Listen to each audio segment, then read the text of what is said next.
Ensuite, il obligea les disciples à monter dans le bateau et à le précéder sur l'autre rive pendant qu'il renverrait les foules. Après avoir renvoyé les foules, il monta sur la montagne pour prier à l'écart. Le soir venu, il était encore là, seul.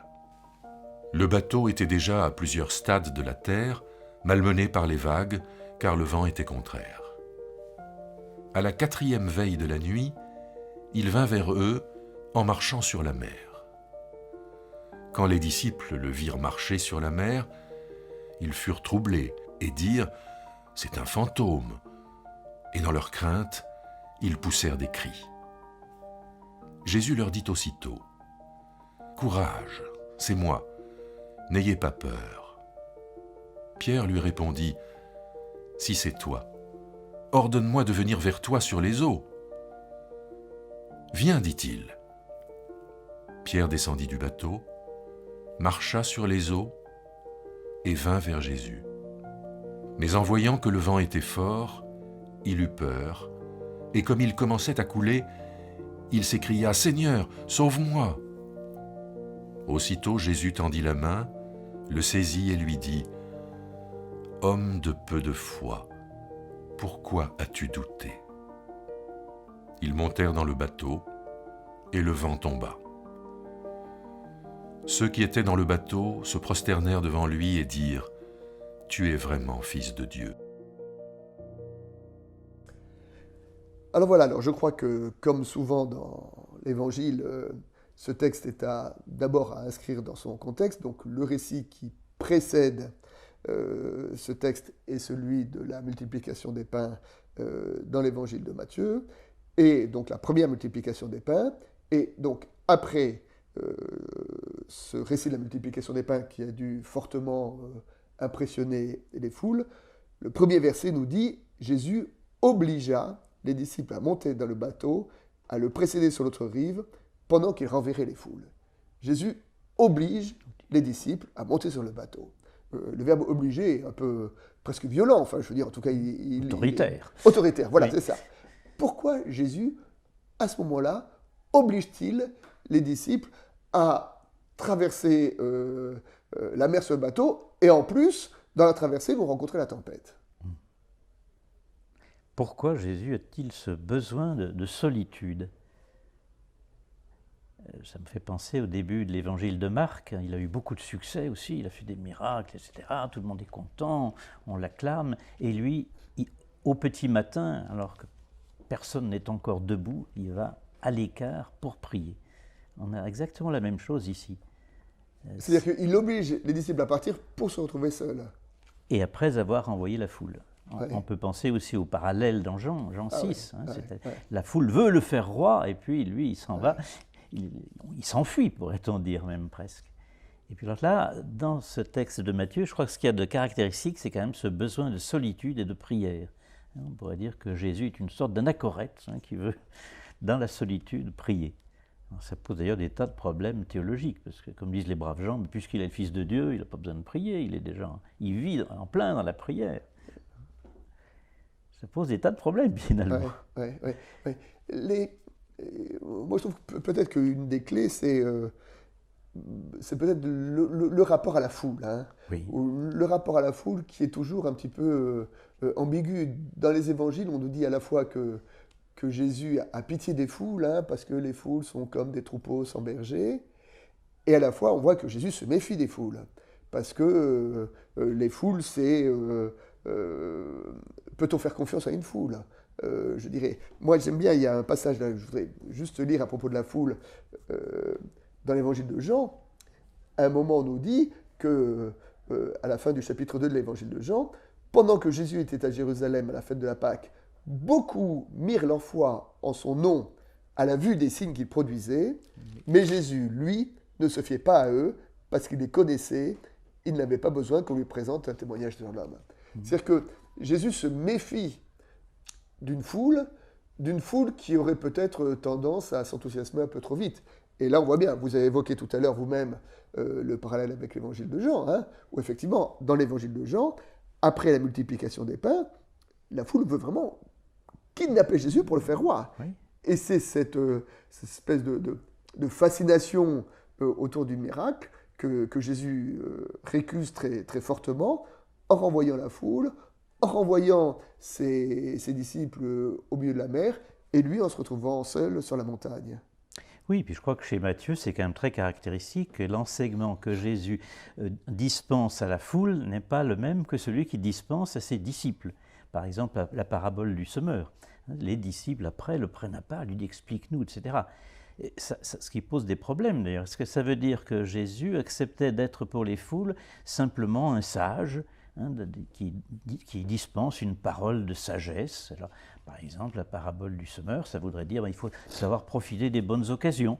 Et puis c'est aux disciples seulement qui dit, mais non, la semence, c'est la parole de Dieu, et ça change complètement de signification. Voilà. Parce que je crois, voilà, je dirais, Jésus se méfiait, mais Jésus avait compassion des foules, on nous le dit souvent. Hein. Oui. Donc il est dans ce rapport un peu ambivalent. Je veux dire qu'il il est attaché aux foules, il a compassion des foules, mais ce n'est pas d'illusion en disant que la foule n'a pas la foi. Enfin, je dirais que la foi, ce n'est pas une question de foule.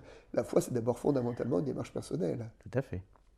Et puis, en renvoyant les disciples dans la barque, il me semble aussi que, quelque part, il invite les disciples à sortir du miracle, à sortir de cette économie du miracle qui a été vécue au moment de la multiplication des pains, pour retrouver la vraie vie. Et là, la vraie vie, ça va être un bateau, la mer, ramer, le froid, l'humide, la peur, qui est la réalité de notre humanité. Oui, il faut ramer, effectivement.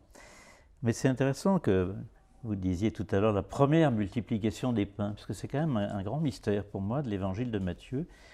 Matthieu voit double. Là où les autres synoptiques parlent d'un aveugle, il y en a deux. Marc aussi voit double, sur multiplication des pains. Multiplication des pains. Là aussi, il y en a deux. 2 fois chez Matthieu et Marc, et 1 fois chez Luc et Jean. Il y en a 6 en tout dans les 4 évangiles, effectivement. Donc, Jésus reste seul sur la montagne à prier. Donc, on a vu que c'est cette quête de solitude, ce besoin de se réenraciner dans sa vocation. Peut-être même de ne pas se laisser emballé lui-même par ses succès. Hein. Je dirais, moi je sais qu'il y a quelque chose d'un peu fascinant de vouloir avoir une foulade, de la nourrir, une sorte d'exaltation. Et Jésus se méfie un peu de cela. Et donc il a besoin de la solitude. Et la solitude comme prise de distance, comme on l'a bien dit.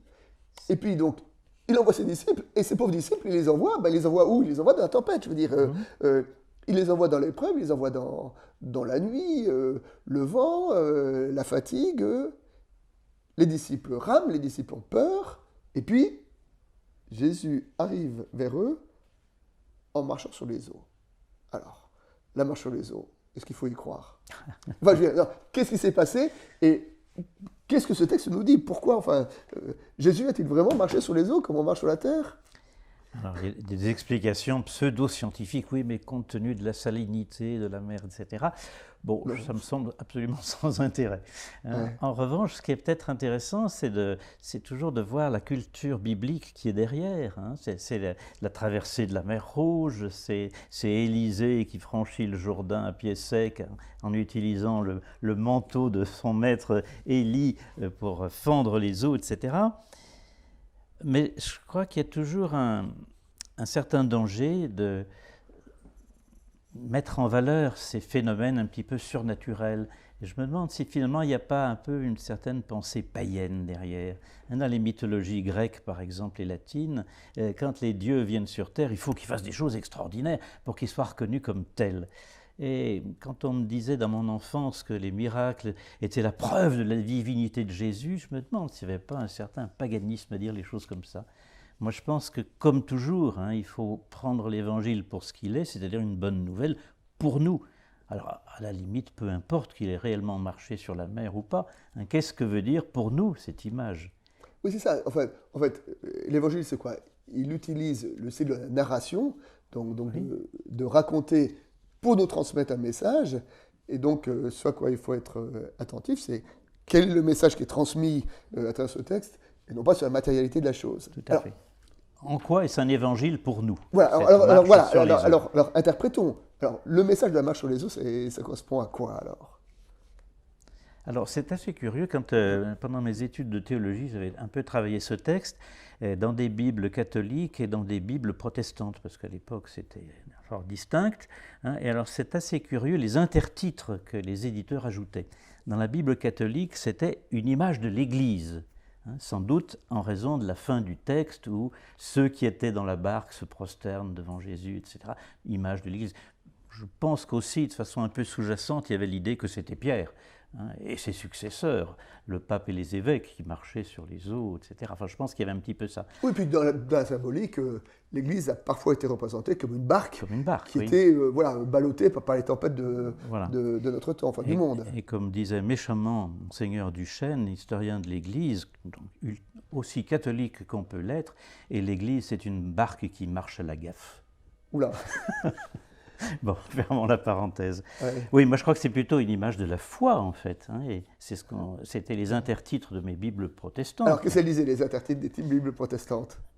La foi, alors il faudra regarder d'un peu plus près d'ailleurs comment se passent les choses. Hein. C'est pas de lui-même que Pierre, non pas se jette à l'eau, mais se met à marcher sur les eaux. Avant que Pierre lui-même, mais Jésus qui marche sur l'eau. L'eau, dans la symbolique biblique. C'est plutôt la catastrophe. C'est une image de mort. Enfin, c'est une image de mort, oui. L'eau, c'est quoi? C'est l'eau du début. Les Juifs n'ont pas tellement le pied marin. Voilà, exactement. Israël n'avait pas le pied marin. C'était pas un peuple marin. Donc l'eau, c'était l'eau du déluge, l'eau qui détruit tout. L'eau, c'est le lieu du froid, du mouillé, du ténébreux. Oui. Et alors, Jésus qui marche sur les eaux, à ce moment, est-ce que c'est pas une image vainqueur de la mort, de Jésus qui marche sur la mort? Déjà. Et de Jésus qui marche sur la mort. Oui. Et les disciples sont malmenés par les vagues, sont malmenés par la tempête, qui peut être aussi une représentation de toutes les tempêtes de notre vie. Et dans cette tempête, Jésus vient à eux en marchant sur les eaux, donc en marchant sur la mort. Et là, moi, j'aime à y voir peut-être une image d'une résurrection, mais d'une résurrection qui ne se situerait pas aux confins, au terme de l'Évangile, mais au cœur de l'Évangile. Et c'est au cœur de leur tempête que les disciples doivent accueillir une image du ressuscité qui vient dans leur barque, qui monte dans leur barque. Je crois que c'est très intéressant, parce qu'effectivement, dans les versets précédents, il y a l'annonce donc de la passion, mais là, on aurait l'annonce de la résurrection sous forme narrative, en quelque sorte. Exactement, voilà. Et symbolique. Voilà, et que c'est une forme différente de transmettre ce message qui est une parole de résurrection. Oui. Et après, donc, vous dites, Jésus monte dans la barque, apaise la tempête. C'est la tempête apaisée, enfin c'est un double de la tempête apaisée, un doublon. Un doublon. Et puis il y a cette séquence un peu curieuse où on voit Pierre qui propose lui aussi de vouloir imiter son maître. Ordonne que je puisse marcher vers toi. Donc il reconnaît quand même que c'est le Christ qui a le pouvoir et pas lui. Sur ces questions de l'utilité du miracle, moi, il y a une anecdote qu'on trouve dans le Talmud et que je trouve très savoureuse. C'est l'histoire d'un homme qui va voir deux sages et qui leur dit Dieu m'a fait une grâce extraordinaire, j'ai eu un enfant et ma pauvre femme est morte en couche, donc j'avais mon enfant, je ne sais pas quoi en faire, et je l'ai mis au sein et j'ai pu l'allaiter. Alors il y a un des deux sages qui dit oh, comme ta foi est grande pour que Dieu ait pu t'ait exaucé à ce point-là. Et l'autre lui dit, tu n'es qu'un vaurien, tu as fatigué Dieu, pourquoi n'es-tu pas allé trouver une nourrice? Et c'est cette idée qu'il y a des miracles inutiles. Et là, ce miracle de marcher sur les eaux, il est un peu... à quoi ça sert, hein? Je me pose la question. Cela étant, il est interprété quand même comme étant une image de foi. Alors, après avoir fait cette introduction un peu critique par rapport à l'attitude de Pierre, essayons quand même d'entendre ce qui nous est dit. Donc, Pierre dit à Jésus, ordonne que je marche sur les eaux. Jésus lui dit, viens Pierre. Donc Pierre commence à marcher sur les eaux, et puis à ce moment-là, le texte nous dit que, comme il y avait du vent, Pierre commence à avoir peur, et quand il commence à avoir peur, il s'enfonce. Alors, qu'est-ce que ça veut dire pour nous, ça? Ta foi t'a sauvé. C'est le refrain de Jésus à chaque fois qu'il fait un miracle de guérison. Ta foi t'a sauvé. Mais la foi, mais là, il y a quand même quelque chose d'essentiel, me semble-t-il, c'est ce qui tourne autour de la peur. Oui. Hein? Parce que N'ayez pas peur. quand Jésus monte sur la barque, il dit « N'ayez pas peur ». Pierre lui dit « Je n'ai pas peur, je vais marcher sur les eaux ». Il commence à marcher sur les eaux, il commence à avoir peur, et à ce moment-là, il commence à s'enfoncer. Oui. Ça ressemble étrangement à ces déclarations un peu fanfaronnantes. Non, je ne te trahirai jamais. Ouais. Juste Pierre le avant la Vénitaire, Passion. oui, c'est ça Voilà. qu'on retrouve souvent. Oui. Mais du coup, le message qu'on retrouve ici, qui est un message qui parcourt tous les évangiles, c'est de dire que la peur est le contraire de la foi. Oui. La peur et la foi comme étant deux sentiments qui sont contradictoires l'un par rapport à l'autre, comme la peur étant un des fondements de notre humanité, et la foi comme devant, je vais venir apaiser nos peurs. Et d'une certaine manière, est-ce que c'est pas ça le grand message de ce récit? C'est voilà, c'est Jésus le ressuscité qui marche sur les eaux, qui marche sur la mort, qui monte dans la barque des disciples pour les apaiser. Et quand Pierre lui-même marche sur les eaux et qu'il commence à avoir peur, là encore, Jésus lui prend par la main et lui dit encore, le guérit de sa peur un peu. Alors ça, c'est très important, je crois. Jésus le prend par la main, parce que c'est souvent le geste par lequel Jésus fait une guérison. Par exemple, la guérison de la belle-mère de Pierre, il l'a pris par la main, etc. Et puis alors j'ai trouvé un psaume qui, curieusement, dit tout à fait la même chose, le psaume 144. Seigneur, tends-moi la main pour me sauver, pour me délivrer des grandes eaux. Ah oui, on est en plein dans on est en plein dans le truc ça, là. Le parallèle. Et d'ailleurs, quand Jésus lui prend par la main, il lui dit homme de peu de foi. Donc là encore, ça confirme notre opposition entre la peur et la foi. Moi, ce qui me fait tilt aussi, c'est quand même la façon dont il dit n'ayez pas peur, c'est moi, ego eimi, c'est-à-dire une parole divine. Ouais. C'est moi une façon de dire je suis Dieu. Une affirmation du Christ qu'on retrouve tout au long des évangiles. Enfin, oui. le ego eimi en grec, c'est moi. Oui, c'est moi. Et alors maintenant, je voudrais juste qu'on revienne sur le dernier verset que vous aviez déjà tout à l'heure un petit peu évoqué au commencement de notre conversation. Hein, quand on dit donc ils montèrent dans le bateau, le vent tomba, et ceux qui étaient dans le bateau se prosternèrent devant lui et lui dirent tu es vraiment fils de Dieu. Alors vous disiez que ça c'est une image de l'Église. Non, je ne disais pas ça. Je disais que dans les Bibles catholiques, c'est présenté comme une image de l'Église. Mais effectivement, pourquoi pas? Puis le geste de se prosterner, qui est quand même pas du tout réaliste. Comment se prosterner dans une barque, d'autant plus que le texte grec dit que c'est une petite barque. Ouais. C'est quand même, ça va faire chavirer la barque. Mais c'est par exemple le geste des mages qui se prosternent devant Jésus pour reconnaître sa divinité. Donc je pense que c'est plutôt un sens symbolique, un sens réaliste. Les disciples qui sont dans la barque reconnaissent que dans celui qui les a rejoints et qui est monté, il y a bien celui qui est leur Christ. Oui, et qui est ressuscité. Si on prend au sens symbolique l'image de la marche sur les eaux. Et donc voilà, et là quand même, comme vous dites, je veux dire, l'Église comme une image d'une barque ballottée par les tempêtes de la vie, appelée à inviter le ressuscité à venir monter dans son embarcation. Dans son rafio. Dans son rafio.